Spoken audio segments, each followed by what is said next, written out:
तो कैसे आप लोग, उम्मीद करता हूँ आप लोग अच्छे से होंगे और बहुत ही मज़े में होंगे।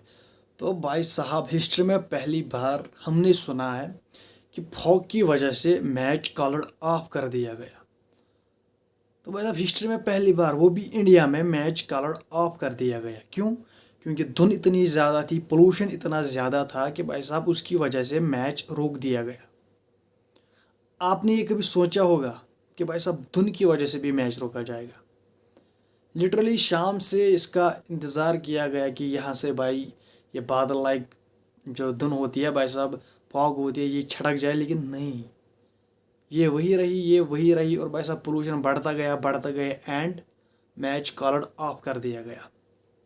फोर्थ T20 आई, कॉल्ड ऑफ कर दिया गया। तो इससे हमें क्या सीखने को मिलता है भाई साहब? इससे हमें ये सीखने को मिलता है कि हमारे मुल्क में बहुत एयर पोल्यूशन है भाई साहब। There is no better quality of AQI। समझ रहे हो आप? तो यहाँ पर तो दिल्ली में तो भाई साहब लोग लिटरली यार, वो दिन भर भाई साहब 50 सिगरेट की डब्बियाँ फूकते हैं without touching the cigarette. Literally ऐसी कंडीशन हुई है हमारे इंडिया में कुछ स्टेट्स में।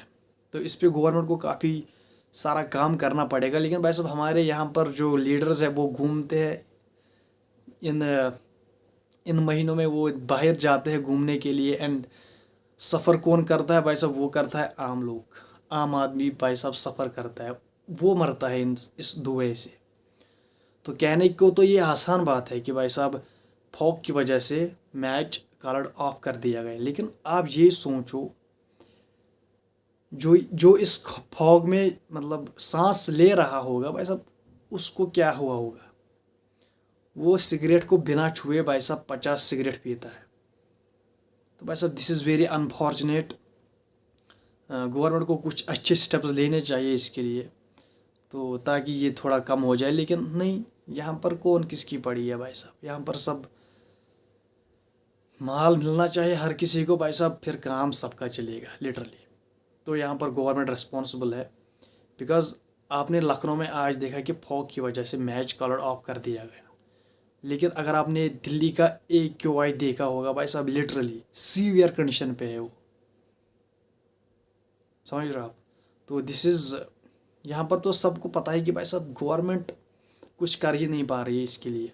तो भाई साहब मैंने क्रिकेट का टॉपिक कवर कर रहा था भाई साहब, थोड़ी बात घूम गई। और भाई साहब हिस्ट्री में ये लिखा जाएगा, इंडिया में फॉग की वजह से साउथ अफ्रीका वर्सेस क्या कहते हैं इसको, इंडिया के दरमियान जो फोर्थ T20 आया है भाई साहब, वो कॉल्ड ऑफ कर दिया गया। समझ रहे हो आप? और भाई साहब यहाँ पर ऑक्शन में 25-25 करोड़ों में प्लेयर्स खरीद लिए जाते हैं, 24-24 करोड़ों में। लेकिन भाई साहब आम आदमी भाई साहब सफ़र करता है, लिटरली आम आदमी सफ़र करता है।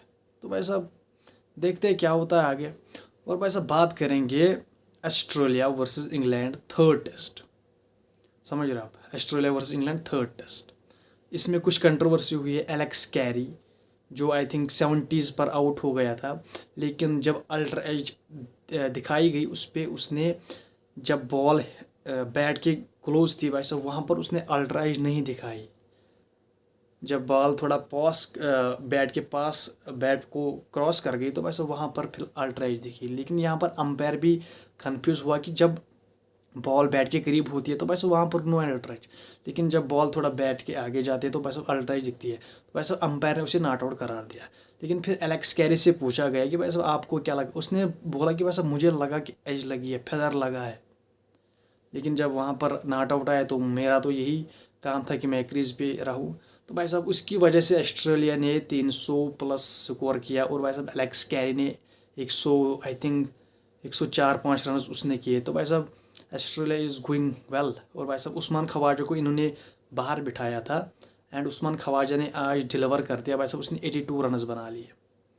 तो जो वहाँ से कह रहे थे कि इसको रिटायरमेंट देनी चाहिए अब, लेकिन भाई साहब पैट कमिंस भी इस टेस्ट मैच में आया, और जैसे ही पैट कमिंस आया उसने उस्मान ख्वाजा को भी टीम में लाया, और भाई साहब उसने परफॉर्म भी कर दिया। तो that is good thing for Australia and Usman Khawaja. तो यहाँ पर आज के दिन पूरा ऑस्ट्रेलिया के फेवर में चला गया। और भाई साहब Day 2 में देखते हैं, आई थिंक 336 पर 8 विकेटें गंवाई है भाई साहब ऑस्ट्रेलिया ने। तो कल के दिन आई थिंक एक सेशन ये खेलेंगे, क्योंकि निथन लायन एंड मिचेल स्टार्क अभी खेल रहे हैं नॉट आउट। 2 विकेटें अभी ऑस्ट्रेलिया की बाकी है, शायद ये 40-50 रन और बना ले तो 370 तक तो ये पहुंच जाएगा लिटरली, मुझे लगता है ऐसे। और भाई साहब बात करेंगे पाकिस्तान के प्लेयर्स इन BBL।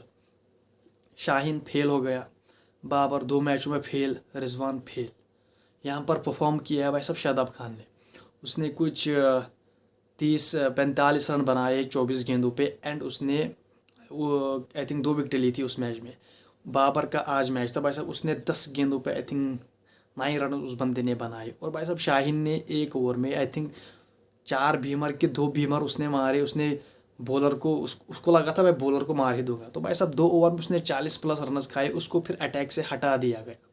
इतनी बड़ी बेइज्जती भाई साहब, इंटरनेशनल बेइज्जती हो गई है पाकिस्तान के प्लेयर्स की लिटरली। तो भाई साहब जो ऑस्ट्रेलिया वाले कह रहे थे BBL में बाबर आ गया, किंग बाबर भाई साहब ये वो, तो भाई साहब उनका वो सारा है ना जो मसाला था भाई साहब वो फीका पड़ गया लिटरली, क्योंकि वहाँ पर उनकी परफॉर्मेंस हुई नहीं है। बाबर भी फेल हो, मतलब सबसे बढ़ चढ़ के उन्होंने बाबर को क्या कहते हैं इसको अनाउंस किया था कि ये आया। सिडनी सिक्सर्स वाले ने तो अलग ही अनाउंस कर दिया था, लेकिन परफॉर्मेंस 0-0 वो किसी ज़माने में एक बंदे ने कहा था there is nothing better than Babar Azam की cover drive, there is nothing better than Babar Azam cover drive. तो भाई साहब वो बात बाबर भी भूल चुका है, वो बात सब भूल चुके हैं, और ये बाबर आपके सामने है। वो बाबर ना वो बाबर रहा, ना ये अब का बाबर रहा, ये बाबर बर्बाद हो गया। एंड लिटरली ये एवरेज प्लेयर है, अब समझ रहे हो आप, इससे परफॉर्म नहीं हो रहा है लिटरली। फॉर्म इसका मसला नहीं है, लेकिन इसने अपने आप को क्या कहते हैं इसको क्या कहते हैं इसको यार अपग्रेड नहीं किया इसने अपने आप को लिटरली। जैसे बाकी प्लेयर्स लाइक विराट कोहली, रोहित शर्मा, इसने अपने आप को अपग्रेड नहीं किया है। तो भाई साहब अगर ये बेसिक फॉलो करता, डोमेस्टिक खेलता लाइक दैट, तो भाई साहब ये थोड़ा इम्प्रूव होता। लेकिन इसने डोमेस्टिक को कहा अबे कौन, मैं बड़ा खिलाड़ी, मैं क्यों खेलूँ डोमेस्टिक है, वहाँ पर मैं छोटे प्लेयर्स के साथ खेलूँगा, वहाँ पर मैं क्या करूँगा। ये इसका सोच है, ये इसकी कुछ जो इसके चाहने वाले हैं उनका मशवरा भी है इसको। अगर इसके सच्चे चाहने वाले होते वो इसको कहते भाई तू जा डोमेस्टिक खेल, वहाँ पर एक सीज़न दे, चाहे कुछ भी हो, अपनी फॉर्म रिगेन कर, अपने शॉट्स इंप्रूव कर, खुद को अपग्रेड कर, वहाँ पर फॉर्म ले, फिर वापस आए इंटरनेशनल में। लेकिन नहीं, उसको BBL खेलनी है एंड ये तो होना ही था। तो भाई साहब ये थी आज की कुछ अपडेट एंड उम्मीद करता हूँ आपको वीडियो पसंद आई होगी। वीडियो पसंद आने के साथ चैनल को कीजिए सब्सक्राइब, वीडियो को कीजिए लाइक एंड बेल आइकन पर ज़रूर प्रेस कीजिए। Bye bye.